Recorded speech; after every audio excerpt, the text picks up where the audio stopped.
High command అనుమతి లేకుండా మనం ఏం చేయడానికి వీల్లేదు, చెయ్యకూడదు కూడా. అనవసరంగా ఉదయంతో గొడవపడడం మానేసి తను చెప్పినట్టు చేద్దాం.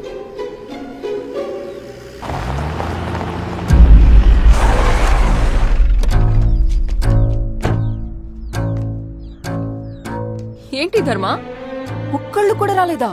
అందుకే అధిష్టానంతో గొడవ పడకూడదన్నాను. రాజకీయాలన్నవి నువ్వనుకుంటున్నట్టు కుర్చీలు వేసి టెంట్లు కట్టే అంత చిన్న విషయం కాదు, చాలా పెద్దవి. ఇక పదవి అనే పవర్ లేకపోతే నువ్వు ఫ్యూజ్ పోయిన బల్బ్ లాంటి వాడివి. అర్థం చేసుకో ధర్మ, పార్టీ లేకపోతే you're just a single man. Just a single man. అందరూ పుట్టగానే సింగిలే మేడం.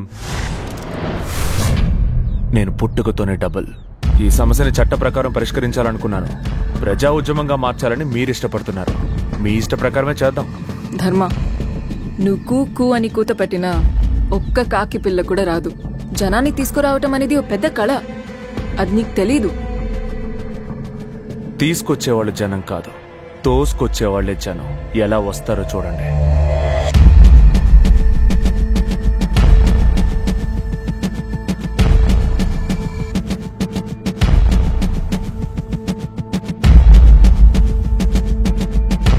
చూడ్డానికి మిలమిల్లాడుతూ అందంగా ఉండే పాదరసం ప్రపంచంలోని అతి భయంకరమైన విషయాల్లో రెండోది బాబు.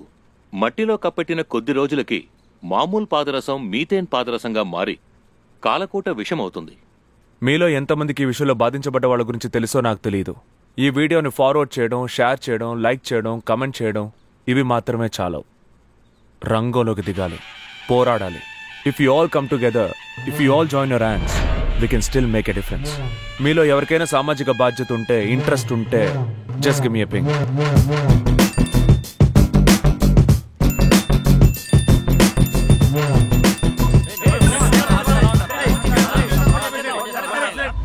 మీరు ఇంతవరకు ఎగ్జిబిషన్ గ్రౌండ్స్ లో సర్కస్లు చూస్తుంటారు, సర్కార్ సభలు చూస్తుంటారు. ఇప్పుడు మొట్టమొదటిసారి స్టూడెంట్స్ పవర్ ఏంటో చూడబోతున్నారు. అందరూ ఒకటిగా చేరి ఆ మెర్క్యూరీ ఫ్యాక్టరీలో ఉన్న వ్యర్థాన్ని తొలగించమని పోరాటం చేయబోతున్నారు. నా నాయకత్వం.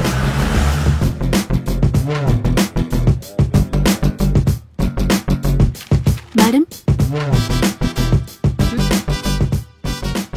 నా ఫోటోని ఎవరు బిట్ నోటీస్ లో వేసింది?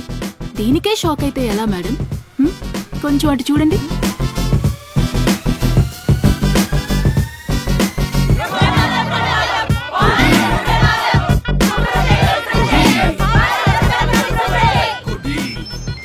ఏమిటమ్మా, మన పార్టీ ఎమ్మెల్యే ఒక్కడిగా అదరగొట్టేస్తున్నాడు.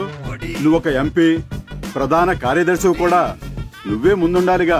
ఆ మెర్క్యూరీ ఫ్యాక్టరీ కేసు మన గవర్నమెంటే తీసుకుని పరిష్కరిస్తుందని మీడియాతో చెప్పు. ఈ రోజు సాయంత్రం న్యూస్ లో మన పార్టీ గురించి అందరూ మాట్లాడాలి. అర్థమైందా? సరే సీఎం గారు. నిషేధించాలి, నిషేధించాలి, నిషేధించాలి.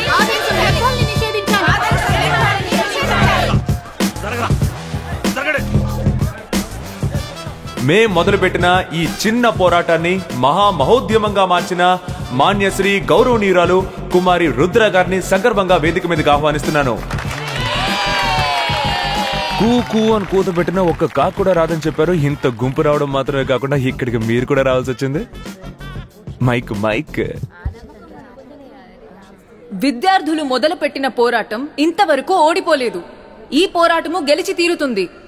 పాదరస వ్యర్థాలని తొలగించి తప్పు చేసిన వారి మీద కేసు ఫైల్ చేసి శిక్షించి తీరుతామని మనవి చేసుకుంటున్నాను. బాధితులకు తగిన భలే మాట్లాడారు.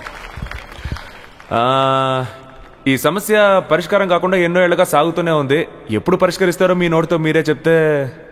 ఒక 3 నెలల్లో, 1 వారంలోగా గవర్నమెంటే ఈ సమస్యని తీర్చేస్తుందని హామీ ఇస్తున్నట్టుగా మన గౌరవనీయులైన కుమారి రుద్ర గారు చెప్పారు. అది మీ నోటితో మీరే చెప్పండి మేడం.